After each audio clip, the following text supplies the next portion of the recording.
Hi friends, it's Deanna Williston with Our Blooming Catholic Life, and I'm back again with another Matthew Kelly book. I was really excited about his Lent books, but then to me it was a lot of buzzwords and I didn't super like it. So I'm going to look at some of his other books. They send them to me for free anyway, so why not? Rediscover the Saints. Now, you know, a lot of our book clubs have been saying read the lives of the saints every day. And so this title jumped out at me for that. It's an easy little paperback book, probably fairly inexpensive. And so I'm like, okay. But then the cover says 25 questions that will change your life. Well, what does that have to do with rediscovering the saints? I don't know. Let's get in there. Oh, the publisher is Blue Sparrow. I thought it was going to be Dynamic Catholic, but it's Blue Sparrow. I don't know what that means. The copyright is 2019. Of course, all rights reserved. The First Saint was written by Father Bob Sherry and adapted for this volume by the author. They use the RSV, the Revised Standard Version Catholic Edition. It's not even the second Catholic edition, so not the Ignatius Bible. This is the RSV Catholic Edition. Okay, the last copyright on that one was 1971. Interesting. There is table of contents. It's pretty easy to read once you get past table of contents. I think they love this script because it looks very informal, but anybody with a learning disability or visual disability, it makes it hard to read. So the rest of it is pretty standard. Prologue is the first saint, getting started, amazing possibilities. And then it has a list of 25 saints. Starts out with, maybe it does. Starts with Augustine, you have a future. Walter, an overwhelming love. Irenaeus, fully alive. And these seem to be about 4 pages or so each. Maybe as much as 6. Francis of Assisi has dissatisfied. So interesting, they each have a name and then a longing. And why I said I'm not sure if it's 25, because the last one is all saints, now is your time. So maybe it's really 24 saints, but then it also had that first saint. I don't know, we're going to have to read it to find out.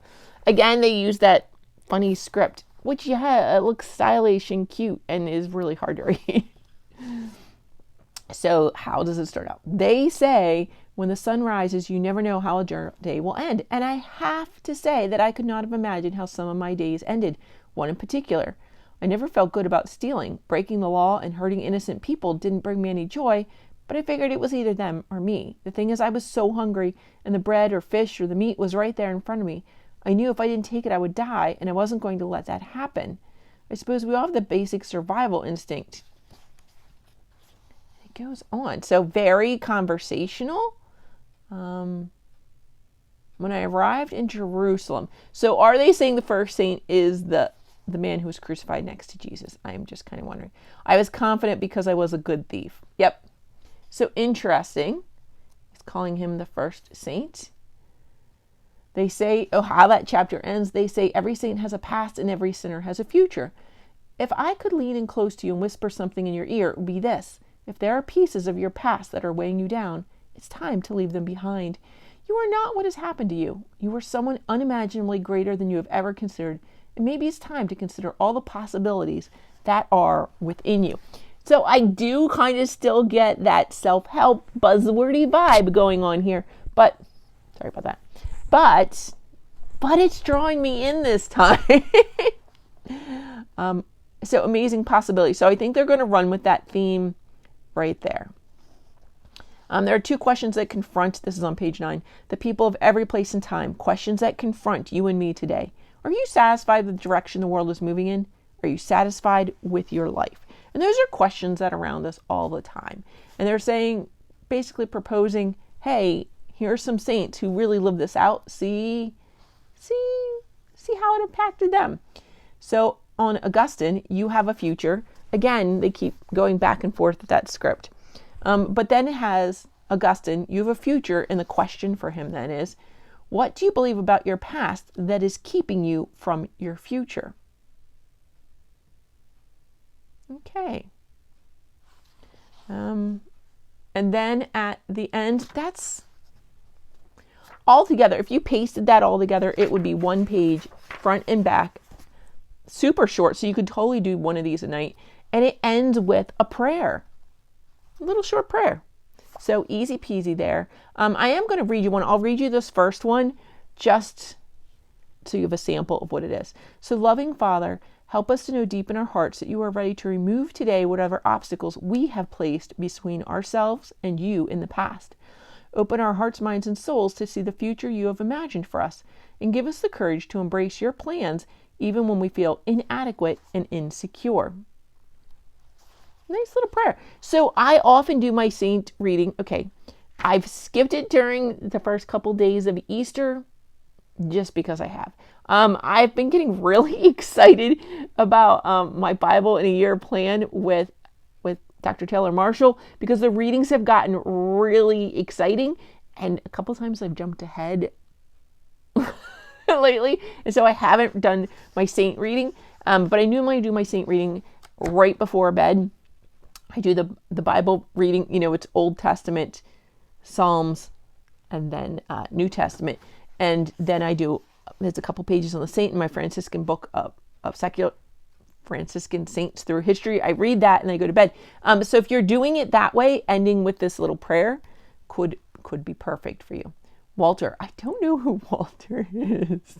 An overwhelming love. God loves you. Oh, sorry. Walter, an overwhelming love. Have you ever allowed yourself to rest in God's love? God loves you. This statement is considered cliche and trite by the culture at large, and yet is one of the greatest truths of the human experience. I am not sure what it says about us or about a society that belittles such profound truths. We all have different experiences of God and His love, and in each personal experience there are meanings and mysteries that unfold throughout our lives.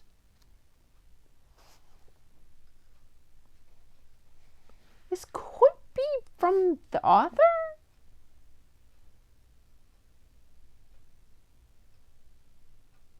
This could be a story by the author. So he's really relating it. So then the next one is Irenaeus. So I'm wondering, is this somebody from his life? Nope. Then Benedict. Interesting.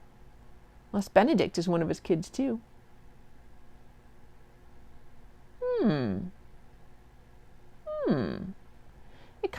Now this is Saint Benedict, but he's saying, this seems like him. There's some things I have always struggled with. So while he's talking about saints off and on, it's relatable. He's telling you stories from his life too, which surprised me. And then you have Teresa of Avila, the first routine. Have you ever been taught to pray? Many of the most amazing women in history are Catholic saints. Teresa of Avila is just one example. And he's talking about St. Teresa of Avila. Let's see if he draws in a personal story. Then when I was growing up, we didn't have air conditioning or heating in our home or at school. So these ones are a little bit longer to have the personal stories in, but by a little bit longer, it's like 6 pages instead of 4. Very interesting. So it's interspersed. I mean, we can relate with that. A lot of us, we didn't have air conditioning as kids. Okay. I'm like, okay. So this is a story of the saint, and then he relates it to his life sometimes, and then there's a prayer. Legit. I'm pretty impressed with this. Does it just end with all that? 25, of course, says, all saints, now is your time. How can you recapture the wonder of childhood? Okay, so maybe he's made you like a little kid reading these stories all year long. This one's really nice. So I did not like the Lenten books, but I'm loving this one. Okay, so this may be my next saint book, because I didn't have a saint book lined up. I had some other readings done, set up for when I got done with the Bible, and I stopped reading the Constitutions. They disappeared from my bedside, and I haven't found them. So I need to read my secular Franciscan Constitutions, go get those again. And then this will be in my roster for saint books. Pretty nice. I like that. This could go in, I plan on rereading the Bible after I finish it.